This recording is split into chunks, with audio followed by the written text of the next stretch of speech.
ballot. You can vote with your wallet, but it's always a vote for the pricks. So let me tell you this for free. My next vote's with a brick. Down from somewhere behind the barricade, beyond the lies and the rhetoric. Tim. Hello. We're doing another podcast. It's the difficult second episode. The difficult second episode, yeah. It took us a while to get here. But, you know, the good news is we have a name. So that's an improvement over last week. And, you know, hopefully a bellwether of good things to come. So last week we talked a little bit about why we're doing this. Mm-hmm. I don't know if that's necessary again. That was an awkward conversation.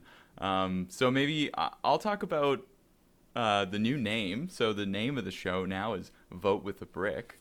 And I initially was a little bit resistant to this because I was like, I don't know, are we the people who throw bricks through windows? And, you know, that's one way to interpret it for sure. But I was thinking too, like, it's also, you know, you got to build stuff. Like, we got to organize and we got to build things, and we have to, you know, what that looks like, you know, could be building organizations that are resilient and strong and can stand up to the right. And that might look like building community and organizations that support each other and do mutual aid work. So I don't know if that's necessarily where you were coming from when you suggested this name, or if you were coming from the throw a brick through a window perspective. I have never thrown a brick through a window. Right. But no, me neither. But I am pro throwing bricks through windows. Just for the record. No, this was maybe, who knows? Maybe there's going to be a brief sound song introduction to this. Maybe not. I stole it from a Lowest of the Low song. Lowest of the Low, Canadian sort of jangle pop punk band. Lead singer's a Marxist, Ron Hawkins. And I was like, well, yeah, I'm pro throwing bricks through windows as a tactic of the left. But, you know, we need to build things also makes sense to me as well. So, yeah, I didn't want to preclude us from having that interpretation as well. So I'm glad you agree with that. My dog is walking around in the background, so we'll probably just leave this in. Oh, I'm sure a cat will interrupt this. We're also a pro cat and dog podcast. Yeah, we are also those things. So I think it's probably useful for us to introduce ourselves again. I'm Steve. I'm a guy who used to be an academic and then spent a lot of time in the private sector, sort of hiding from politics. And I don't know if it's this current moment, and we're going to talk today a lot about the Convoy, and that's, you know, maybe what's driving people to come listen to this show. I do think there's probably going to be an audience of people who want to hear more about what the fuck is going on in this country. And so that might be why people are tuning in. And that might be why I'm getting more interested in politics at this particular moment as well. But I am trying to turn my eye back towards certainly electoralism, because what else do we have? And more radical politics like I sort of used to be involved in earlier in my life. So that's me. I'm Tim. I'm still an academic. I teach... What a shame. I teach political science and other social sciences, and my background is in Canadian political science. And I'm here because Steve made me. I did. I twisted your arm for a very long time, and here we are. And hopefully it's not too painful for you. So yeah, this week we're talking about the Convoy. Probably for the entire show. There's a lot to talk about. You wrote some really great notes, and I guess so. I'll sort of give a sort of brief introduction, I guess. Sure. So the Convoy, and you can just interrupt, you know, whenever you think I'm going off topic here. But this Convoy, and I guess we're just going to refer to it as the Convoy. I don't think it's right to refer to it as the trucker convoy. No. And they keep trying to rebrand this as like the Freedumb convoy or whatever. It certainly doesn't seem like they're interested in promoting my freedoms. So we're just going to call it the Convoy. So the Convoy started a little bit earlier than January 28th, although that is when they first started sort of blocking things. So prior to that, they had been fundraising online, and they fundraised a lot of money, a shit ton of money. And for those of us who were sort of like watching this from the outside, it certainly seemed even back then like, oh, this can't be all Canadian money. This can't possibly be these people's money because they don't have this much money. You know, like I think truck drivers are paid pretty well in this country. Like it certainly is a job that, you know, a lot of people are attracted to for the wages. But, you know, 5 million when it crested, I remember when it passed a million, and then it was 2, and then it was 5, and then it quickly started approaching 10. And that's where, you know, the alarm bells really should have been going off for everybody. But that all started sort of prior to January 22nd, which is when they left from, I think Alberta was where they sort of first sort of left and started sort of picking up steam as they moved across the country. And other groups were joining them from all over. There was a meetup here in Hamilton that went up the QEW and met people outside of Toronto, and then they continued on to Ottawa from there. And the sort of epicenter of the protests has been Ottawa. That's where they've been occupying the longest. They've been there since, I believe the 28th. And that's where they've been. That's where they've been setting up their hot tubs and their stages. You know, I was thinking about this, and I don't want to go on too much of a tangent to start out with because we're going to talk about this too, but anytime anyone has said, and then the truckers went on to Ottawa, I was like, so we're just going to ignore the leftist labor history, the on to Ottawa trek from almost a century ago. Great Depression, bunch of unemployed workers from out west decide that they're going to go to Ottawa. About 1,000 workers are going to march to Ottawa to demand better working conditions, to demand like an end to the Depression. And so you had thousands of unemployed, at that point, men, unemployed men marching to Ottawa.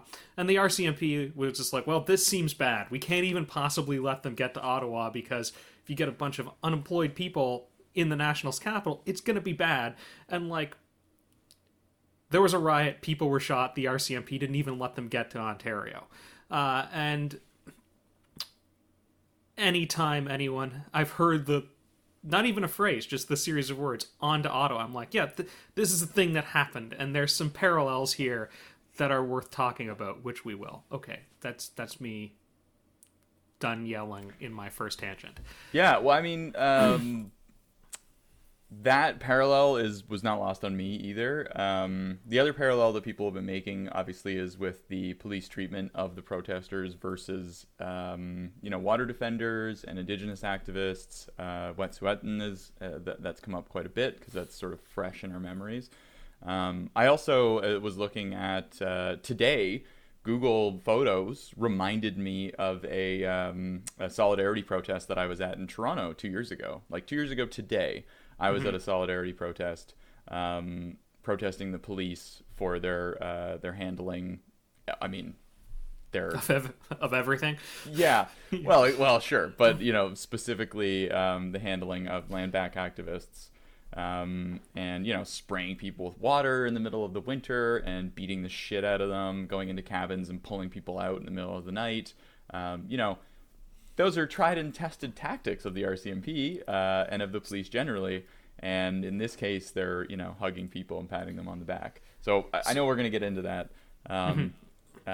But the comparisons are not lost on me, certainly. It does seem like they're lost on a lot of other people. Like the collective memory seems quite short. And there's nobody seems to be willing to make the comparison that you just made between actually working class people and people who are advocating for the improvement of working conditions, of material conditions in general. When that is the focus of the protest, it seems like the police response is quite different. Right. They go to Ottawa. It starts out as this protest against vaccine mandates, which fine, whatever, protest against vaccine mandates, that's stupid and you shouldn't do it, but fine, whatever. But then, very quickly it becomes a protest against any sort of mandates, against masks, against lockdowns, against any sort of public health measure. And then the next step, it just became a broad, hard right protest against governments, where it seemed to have lost anything to do with the border and truckers. And because I don't think it's a trucker, I think it's not a trucker protest, and I don't even think it's a working class protest. A lot of people on the so-called left have said, well, we have to support them because they're working people, and I don't think they are. I don't think it's worth even engaging with that. I think just putting our flag in the ground and saying neither you nor I see this as a protest of working people. I'm not so sure. I think there are a lot of working people who have been swept up in it. I've been watching some live streams of people walking around the protest in Ottawa, and I see a lot of folks who they look like me, and they look like people who work in factories, and they look like people who drive trucks, certainly. But I don't think the organizers and I don't think the aims of the protest are working class in nature whatsoever. Yeah, absolutely. And that's sort of the typical story, right, of working people voting against their interests, getting swept up in stuff that doesn't actually promote their interests. So they show up on Parliament Hill, and very early on, as soon as they kind of get there, we start seeing the what Hillary Clinton would have called the basket of deplorables showing up. So we see Nazi flags, Confederate flags, all kinds of antisocial behavior. People were urinating on the tomb of the unknown soldier, leaving garbage everywhere, shitting on people's front lawns, harassing healthcare workers in the street, pretty much anybody. You're wearing a mask in the street, which, yeah, I don't normally, but in this case, you can bet I would if I lived down there. Yeah, absolutely. And they're harassing those people, pulling masks off their face and stuff like that. And they're still there now. It's been over 3 weeks, I guess. Mm-hmm. And so during that initial protest, the Conservative Party of Canada seemed to both tacitly and explicitly support it. Like, Aaron O'Toole was the leader of the Conservative Party when this started, and he met with some truckers, and he tried to, thread that needle of, I'm here for the people who are hardworking truckers. I'm not here for the people flying Nazi flags. Pierre Poilievre, who will be the next leader of the Conservative Party of Canada, I'm fairly was just openly in support of everything that was there, appearing in photos with protesters, openly supporting them.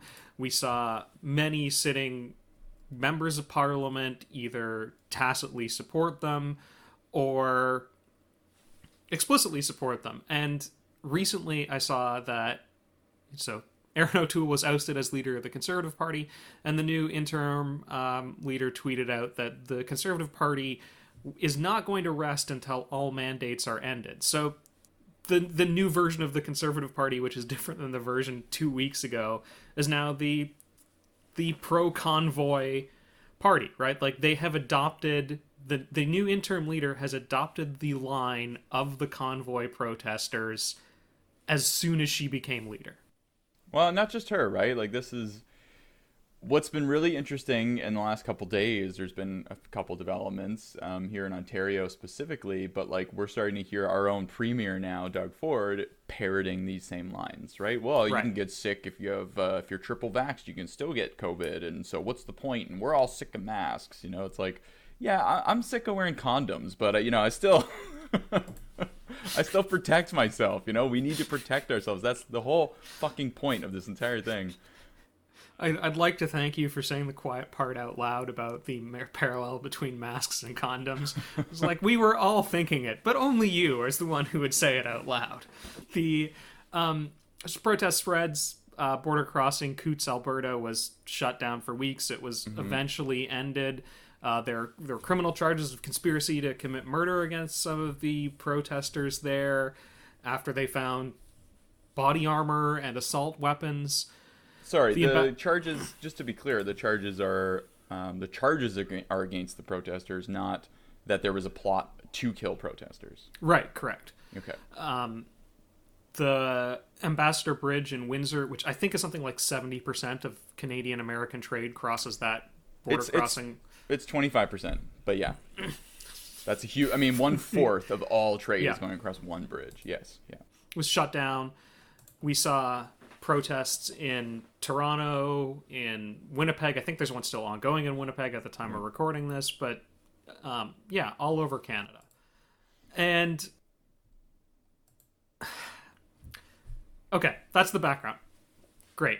Yeah, so that's the part that probably most people are familiar with if you've been paying attention to Canadian media or even American media at this point. Certainly, we've been talked about in sort of the regular channels of American media. I was watching Stephen Colbert even has a segment now on the Canadian convoys.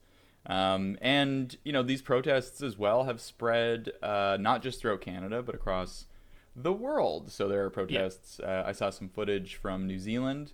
I believe there are French protests as well. All these are kind of modeled on similar tactics to what the Canadian convoys have done. Now, I don't know if the funding is there, and that's the really interesting part, is that you might consider these other convoys as more populist, more citizen-led, and less about receiving all the funding. But I honestly can't speak to those details. So my question is, okay, how do we think of these, and how do you and I think of them? Because I don't think of them as a working class protest. As a leftist, when I was a younger leftist, I like to call anything I marginally disagreed with fascist. And there's still some fun in that. Like, much as I'm pro throwing bricks through windows, I'm pro calling things you don't like fascist. But sometimes words have meanings and we have to use them appropriately. And I think I describe this elsewhere as a pseudo-fascist protest. There are fascistic elements. Anytime a Nazi flag shows up, there are fascistic elements. Yeah. Right? But just beyond that, right? These are elements. There's an element of the protest that wants to, ironically, therefore, freedom nominally, but they wish to install some sort of authoritarian regime where the government is, limited and only there to support the rights of a very small minority. There are fascistic elements there. This is a group of protesters where at least some of them say that they're nominally in favor of freedom, but they're really not, because they want to install some sort of populist authoritarian order that will look out and defend the rights of a very, very small minority and a very, very limited set of rights at that. Yeah, and so I've been hanging out in some Telegram chats and Twitter Spaces, and they're, if nothing else, very entertaining. But what's interesting is that it's very they're very direct about that. They think that they think that not only do they it's not that they even want to be in power and to wield that authority. They think they will. They think that it's just a matter of time. That it's very much, they talk about it in this inevitable sort of way. And I don't know if that dialogue has changed recently, because, until very, very recently, they were talking about this Pat King guy, basically being the next prime minister of Canada, that they were going to, raise him up as their fascist leader, their dictator, and that, he would make everything better. So now he's sort of been MIA for a couple days or even a week at this point, and then he popped up last night on a chat. He's headed out east, I guess. I suppose he's going to go there and support a protest out in New Brunswick. But he's out there hawking a new cryptocurrency, the Convoy. What is it? The Convoy Freedom Token, CFT.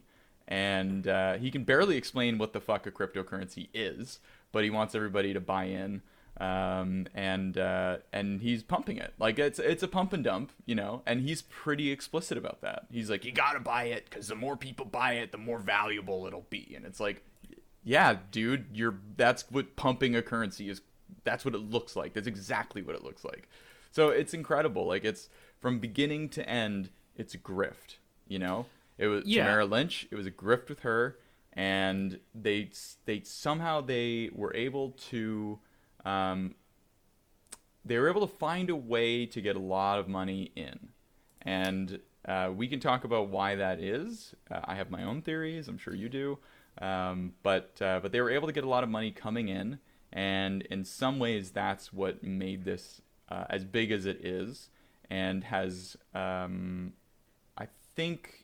Has sort of like informed how the Canadian government has responded to it, like the Emergency Measures Act, and I think we'll talk about that as well. To me, the most you know, interesting part of it, beyond the police powers, which seem kind of useless because the police don't want to do anything, is, you know, limiting their ability to purchase insurance, limiting their ability to move funds, and putting cryptocurrency under the same kind of inspections that they would typical sort of movements of money.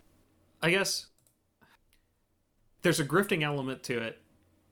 The so-called leaders are, I think, grifters. I think you're right. I think there is a fascistic element to it, but I think it's a reactionary, hard right protest at the core of it, and it has all these other elements in it. You had mentioned so I think one of the things that we should really get into is, as you said, very little police opposition. That the police have done almost nothing. As sort of the major ones, the Coots border crossing, the Ambassador Bridge in Ottawa, the police broke up the one in Windsor, Detroit, the Windsor-Detroit crossing in Windsor, after a court order was issued basically saying, you have to, this protest is over, courts are ordering it over. Mm-hmm. The one in Coots, broken up basically on the same ground, and the one in Ottawa, the police did nothing. And they continue to do nothing, yeah, right? Today they're serving leaflets. That's what they were doing last night. Yes. Another warning. Like, it just seems like every step of the way, it's like, well, we're going to give you more police powers. We're going to file an injunction. Like, we're going to keep telling the cops, okay, go do your job now. Please go do your job. And so in Winnipeg, the official Winnipeg police Twitter account was tweeting out the things that the protesters were saying, that constitutional rights are more important than a protest or something. Now, the one aside I've had to say about this, and I've said this in many times, I have a PhD in Canadian political science. I am what many people would consider an expert, even if I bristle on that. And I barely understand the Canadian Constitution and the Charter of Rights, even after taking like PhD level Canadian politics courses, because this is something where you have to be an expert within the field of experts, right? Not only do you have to take advanced training in Canadian politics, in that you have to take advanced training in the Constitution and the Charter. I doubt very much the person running the Winnipeg Police Department actually knows, the full details of what constitutional rights are and they aren't. So the police dialogue was, well, we can end protests with respectful dialogue. And people like you and me said, where was that respectful dialogue when Black Lives Matter protesters were broken up by force, where, like violent force, where any sort of Indigenous land back protests have been met with violent force, where, homeless encampments were broken up by police in riot gear. Why is it that anything on the left faces intense militarized policing, and these protests we literally, not figuratively, literally see police officers telling the protesters, yeah, you can sit in the back of my cop car and I'll take the picture of it for you. Yep. Or the one, there was the cop had stopped somebody, I think on the highway, who who's heading to the protest and said like, "Oh, you're gonna have a great time there. Yeah, I wish I could come with you. You know, it looks like a big party. Like it looks like a lot of fun. You know, it's what the fuck? Like, what do you? Even if that's what you thought, you'd think you'd have some sense of self-preservation to not be just like being filmed saying you promote and support this thing that is, you know, illegal." So I spend an incredible amount of time online. I'm incredibly online, and many people have pointed out the inherent hypocrisy in this, as we're doing now. Yeah. And of course it's hypocritical.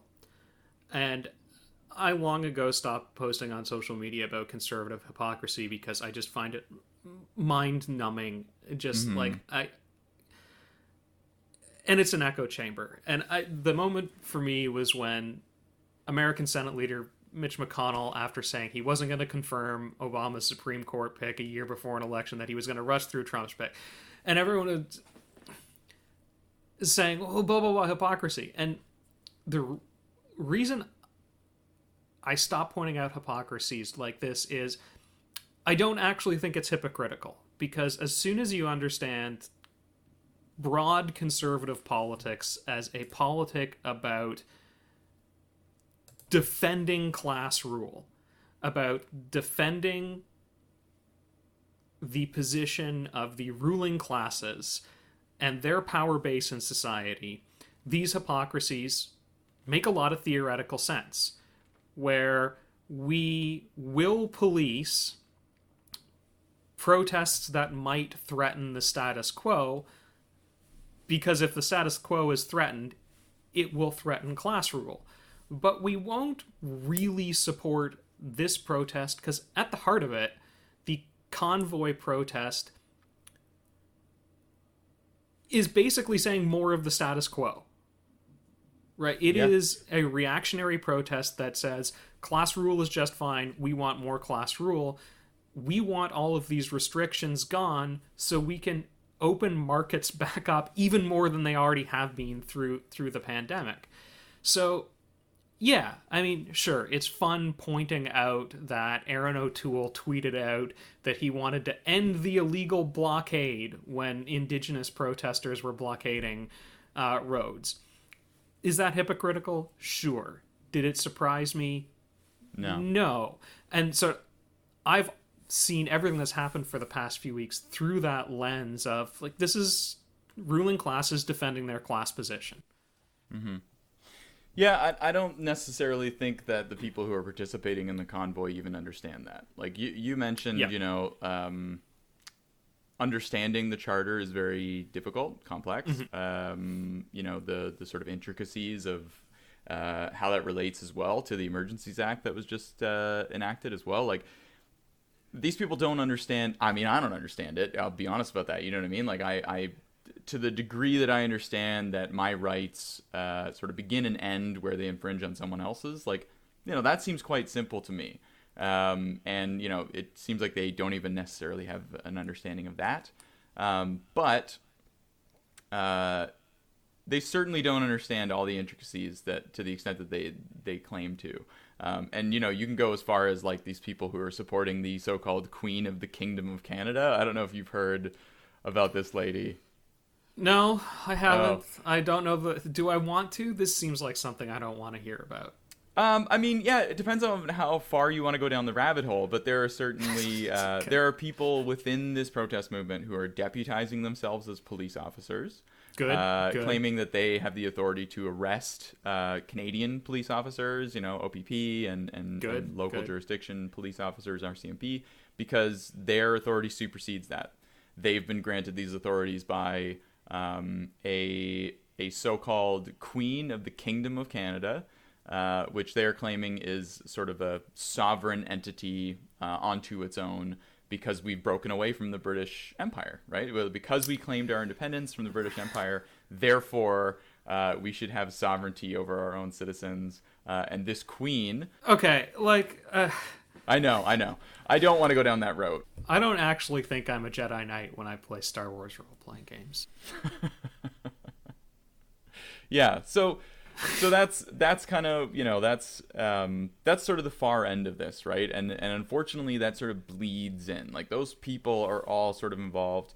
And I'm not going to say that the left doesn't have their brand of crazies too, right? Like, we have our own, reverse osmosis water people and like, dyed-in-the-wool hippies that exclusively listen to Fish and the Grateful Dead, but they're mostly harmless, and that's kind of the difference. I think that's the big difference, is like when you take the right to its extreme, then we're talking about the body armor and the assault rifles that were seized.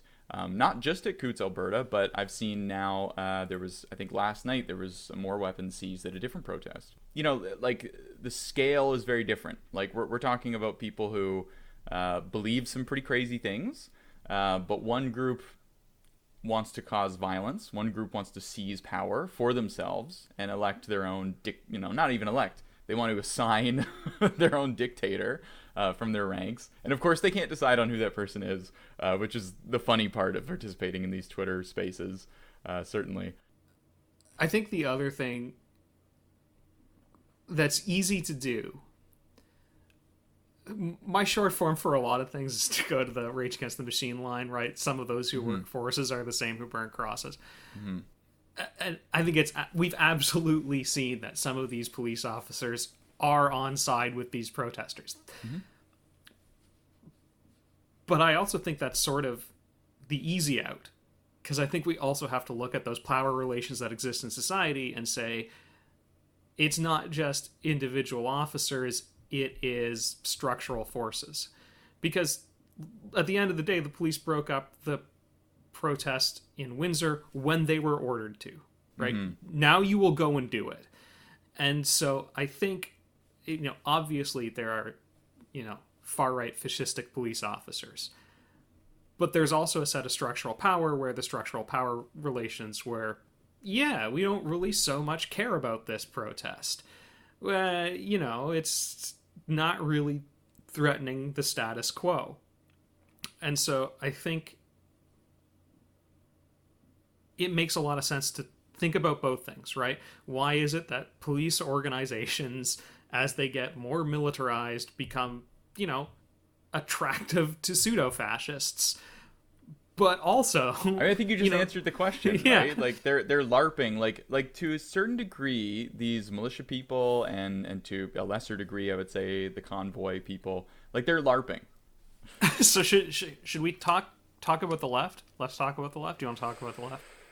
Oh God, yeah, I think we should. Okay. As depressing as it is, where have they been? Where have they been, Tim?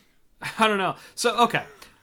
Where have we been? Okay, let's include ourselves in this too. Every now and then, I have to remind myself that while the favorite activity of those of us on the left is criticizing the left, sometimes the left has managed to do reasonably good, if not outright successful things. Yeah. And so where I was going to say the left has accomplished nothing since 1840 when Marx published Communist Manifesto. Well, like, I don't want to forget that in the summer of 2020, the Black Lives Matter protests really reshaped North America for a summer, and that there were some small victories for those. We didn't get rid of structural racism and solve the problems with policing, but there were small victories. So this is just as this podcast gets more and more doomy, every now and then, there have been small victories. Like, okay, when Rosa Luxemburg asked socialism or barbarism, she wasn't being rhetorical. I mean, she was, but she wasn't, right? It's the idea that capitalism rests on a series of contradictions, and as the capitalist order unravels, it's going to collapse. And she was making the point that it's not necessarily going to collapse into socialism. It could collapse into something much worse. It could collapse into fascism. Yeah. And so this is where, around all of these protests, I've been thinking, and I think I said this in the last episode, where has the left been to protest anything? Where has the left been to say, better working conditions in a pandemic?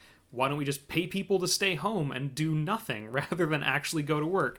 Where has been, outside of the pots and pans banging in the first few weeks, Yeah. where has been the solidaristic demonstrations with those people who go out and work every day in the pandemic. And there's little inklings of it, right? Yeah. I don't, and that's the thing. Like you're right. Like I don't want this to just go down this path where we're being fatalistic about sort of the left and the lack of response, because there has been some, right? Like the pots and pans banging. You make that example.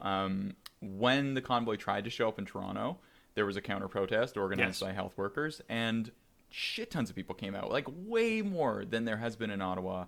Right. And they were very aggressive to the truckers. Like there's all these stories of the truckers crying.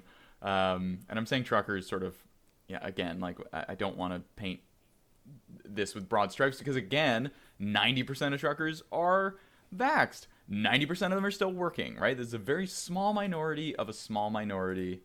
But we saw these stories of them crying and complaining on social media because they were being towed by the Toronto Tro drivers, and of course they were, because those guys are they don't fuck around, and being harassed by citizens in the streets, right? Like being blocked, being harassed by just like people that were walking down the street, and don't want them in their city. And so like there are some positive counter protests. We saw in Ottawa. A group of like 100 people started, right? And they just started. They just said, fuck it, we're going out there, we're going to take our city back. And before the end of the day, it had grown to thousands. And I think, my frustration is there's capacity to organize on the left, right? The union movement has been around forever, has the capacity to organize. There's community-based organizing that has the capacity to organize. And this convoy started out as like 3 or 4 people, from what I understand to be like Western Canada, tied into the We Exit protests, being like, let's just do the thing. Yeah. And as you noted, it spawned into international headlines. Now, okay, if the left tries to organize something, see the conversation from 15 minutes ago where they're going to be met with violent police repression. Absolutely. But where has the left been in? And I lament the fact that now maybe of the 5 people who are listening to this, they would say, well, why don't the 2 of you go and organize something? Like, fine, that's a fair criticism. Let's go, Tim. Yeah, I'll start our right GoFundMe. I'll go start our GoFundMe page right now. But like, where has been anything? Yeah. No, there is labor power, right? Like you're talking about unions, like I've been wondering too, with the way that like Doug Ford is sort of kowtowed to the protests, like has just decided, March 1st, we're getting rid of the vaccine program or the vaccine passports, that like just started 2 months ago. We're just going to throw that out the window because, he says it's not because of the protests, but it very obviously is. This is like, he understands that this is his base. He understands that even the people, even if the fascists aren't necessarily his base, and I do think, we can maybe talk about, like, I think he's making a miscalculation here, but he understands that the people who maybe aren't out there in the streets, that aren't actually protesting, but that support it silently from home, those are his base. So he knows what he's doing. This is very calculated. This is very, like, intentional on his part to court these people. And where are the unions? Where are the nurses? Where are the people who are exasperated and now being harassed in the streets in Ottawa and Toronto, elsewhere, for just doing their job, for trying to keep us alive, when the vast majority of the people that are being hospitalized now are the exact same people who support this protest, the unvaccinated, right? The people who refuse to get any shots whatsoever, certainly not a booster, and they're the ones who are ending up in the hospital. They're the ones who are receiving care from these people. At what point, does the union support an effort to just walk the fuck away? Like, just say, you know what? We're not doing this anymore. Like, unless you start listening to us, we're just not going to do this. To the same degree that the cops have decided to not do their job. Yeah. Why don't the nurses and the doctors do the same? And they have these incredibly powerful unions, but they don't seem to be organizing for anything. Not for better wages. They've seen this. They've been locked into a wage freeze for the last 2 years with Bill 130, with C-124. There hasn't really been any popular resistance to that. inflation is going insane. Like they're losing money, right? If they're frozen at 1.5% and inflation is 5%, then every single year they're losing money, right? So you would think even just that would be enough to organize beyond, the dropping of the vaccine passport, overcrowding of hospitals, increasingly just not even cutting, because certainly the Conservatives have cut a lot out of the healthcare system, but not increasing it as well. But they've had 2 years to increase capacity. They've had 2 years to spend money that was given to them by the federal government, and they just haven't. And now they're saying we're going to drop the vaccine passports. So where is the resistance? Where is the organized labor resistance? You're right. That question has not been answered yet. The thing that I also have been thinking about in the broad oeuvre of these. Well, I just used that word. Yeah, there you go. Now there's the academic. Yeah, the broad oeuvre of these protests is, okay, so we laughed, like, Aaron O'Toole is no longer the leader of the Conservative Party. He was ousted, I think, within the first, 5 days of the protest. And I was thinking about this in terms of, at least since the 1970s, at least maybe 70s or 80s, there's been sort of, in the democratic world, this broad conservative coalition that I think we can break down into sort of institutional conservatives and authoritarian populist conservatives, right? And in the United States, that authoritarian populist conservatism has manifested in the hard religious right, and then in the Tea Party, and then in Trumpism. Yeah. In Canada, that manifested in the Reform Party, it manifested in the Canadian Alliance. And Aaron O'Toole gets ousted as the conservative leader, and he broadly was an institutional conservative. Mm-hmm. And there's an ongoing struggle in the Republican Party in the United States between the very, very, very few institutionalists who are left and the Trumpists. I always point out to anyone that will listen to me, which is very few, that Boris Johnson is not going to be the Prime Minister of Great Britain that much longer. He's lost control over his own party, and there's a struggle there. Yeah. I think, and this is just me, that we are seeing the conservative coalition in the democratic world falling apart and splitting into those two camps. In the institutional class rule comes in the form of disciplining markets and supporting institutions that exist and limiting the ability of the population to change those institutions, versus a group who say class rule happens by an authoritarian strongman. Yeah. Yeah. And this is why I mentioned Luxembourg, right?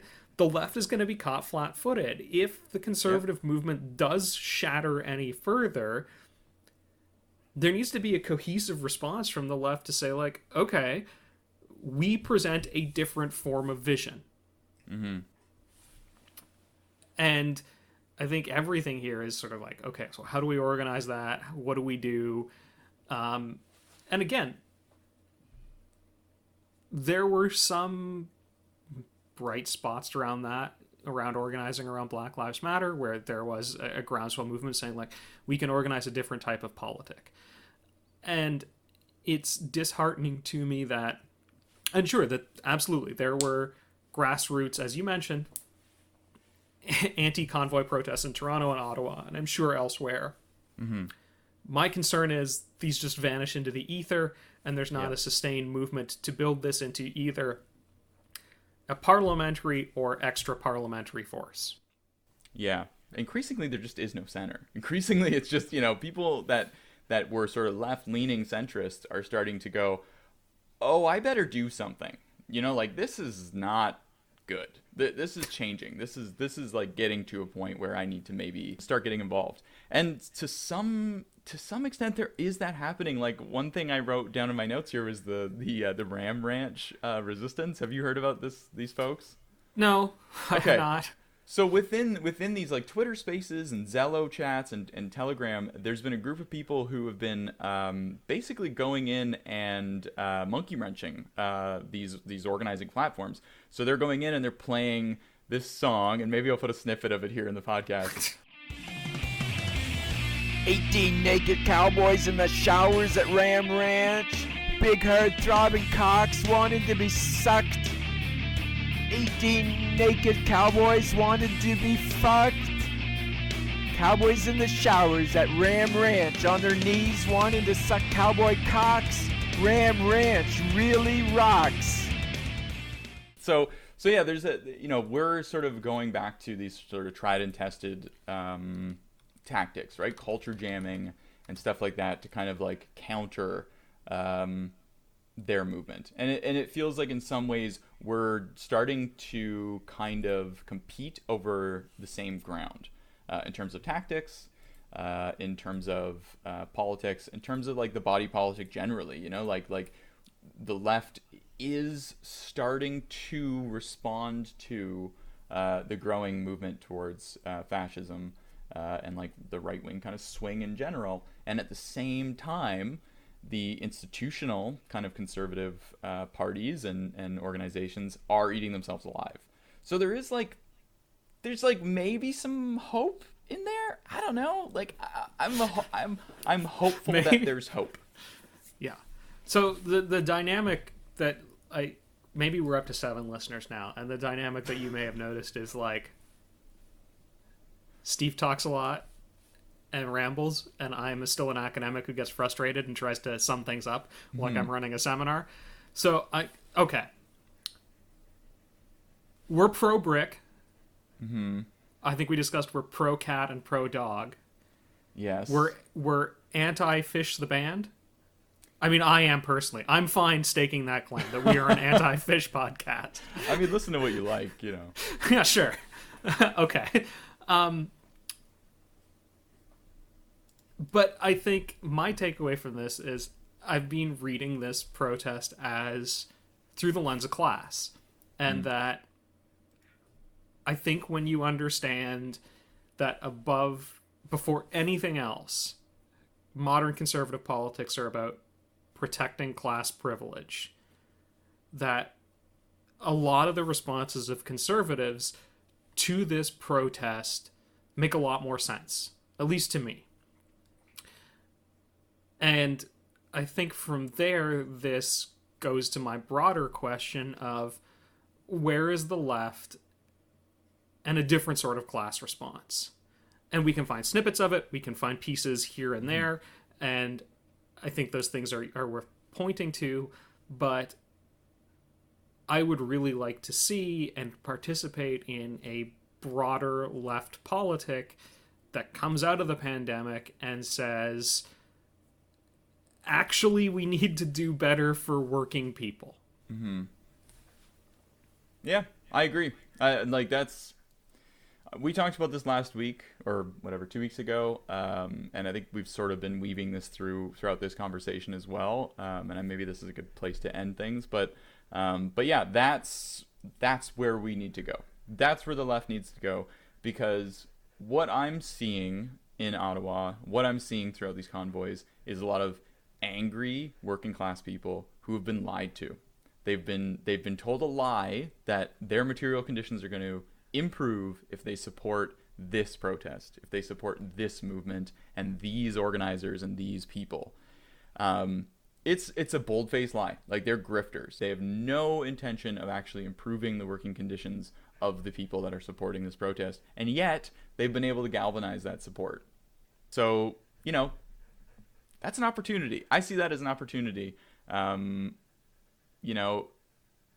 We can speak to these people. We can reach them. We just haven't so far. Is that a podcast? I think that's a podcast. Yeah. Okay. I'm leaving this in as the end. So, thanks, Tim. Thanks for wasting another hour of your life with me.